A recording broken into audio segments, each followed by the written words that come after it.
manifesting failure or success is no different. It's the same thing. It's the same principles applied just in slightly different context. Because the default mode of creation is manifesting, and we're all manifesting whether we're conscious of it or not. Now, the question is, what are we manifesting? Now, from my experience, I've been manifesting great success for quite some time. And it began when I was young. I had a vision. I wanted to live in a skyscraper in the exact building I saw in my city. I loved floor to ceiling windows and I just wanted to be in a place that had them. And I also wanted to have a business that doesn't require me to work. Now, I manifested it. It wasn't difficult. It was fun. It was exciting. I did face some challenges along the way, but I got it. And it took me like a year or 2 years tops. And then once I was successful, I began manifesting failure. So how did that happen? And knowing this can actually prevent you from manifesting failure as well. So I had everything I wanted. My dreams came true. It became a reality. And then I realized that I need another goal. And my goal was simply to make more money. And I would begin to notice how I began procrastinating, how my mood wasn't where I wanted it to be. I began doing stuff that, well, could be considered a bad habit. Certainly not something that I wanted to do. And at first I didn't understand why that happened. But now when I look back at it, of course it's obvious. My motivation behind making more money was to be successful. And it may seem like a normal motivation, but here's the key difference between manifesting success and manifesting failure. And this isn't talked about enough.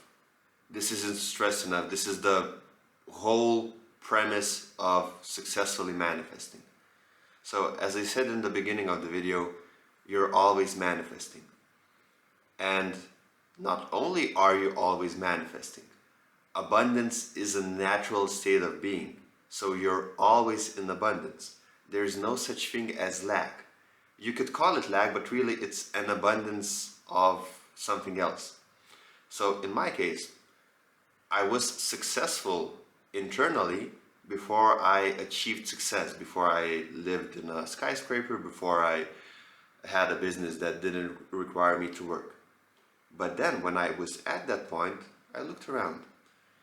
I watched some YouTube videos and I saw people who were seemingly more successful than me.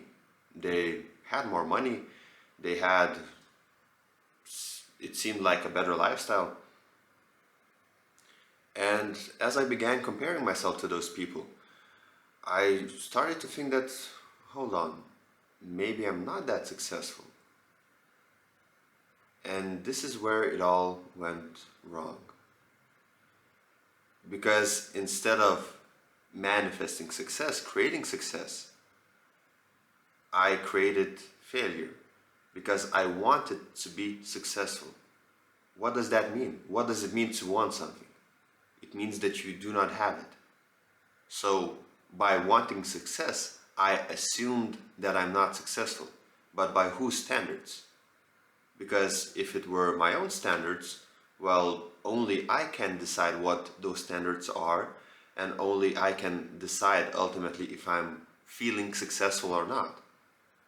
But if I take someone else's standards and I judge myself by those standards, who knows? Maybe I'm not successful because by someone else's definition or my idea of what someone else's definition of success is, my life didn't resemble that. So I assumed I wasn't successful. I wanted to be successful.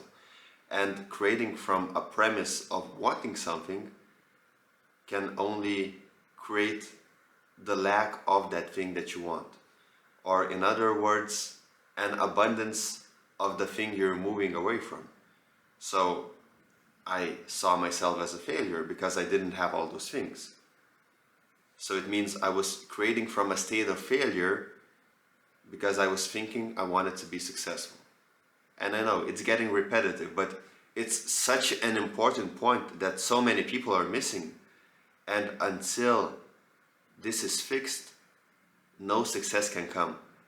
And even further, looking at the outside world for feelings of, it can be any feeling, it doesn't have to be success. Feelings of love, feelings of happiness, joy, fulfillment, abundance implies that you do not have those things within.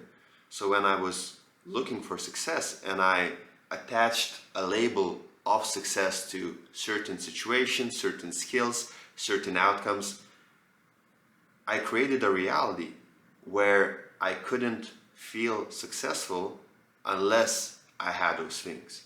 But even when I gained those things, even if I made more money, which I saw as an object of success, I still didn't feel successful. So the next conclusion is, perhaps I should make more money. And even if I had like 10 goals and I accomplished all of them, then I still wouldn't feel successful. I would keep chasing success. So the things that I wanted were actually making me a slave to those things. Because my success was reliant on the outside world. I gave away my power to something outside of myself. And this is a false premise. There's nothing outside of yourself you can gain. And there's nothing from within you can lose. You have all the power within you. You choose how to relate to this world. You are creating your own experience. You are creating the emotions that you're feeling. So if you want to be successful, if you want to be loved, if you want to be fulfilled, if you want to feel relaxed even, it all starts from within. There's no other way around. Because if you attribute those emotions to something outside of yourself, you will never get it. So this is the main lesson. And here's the tip how to fix it. It's super easy. Simply switch your focus.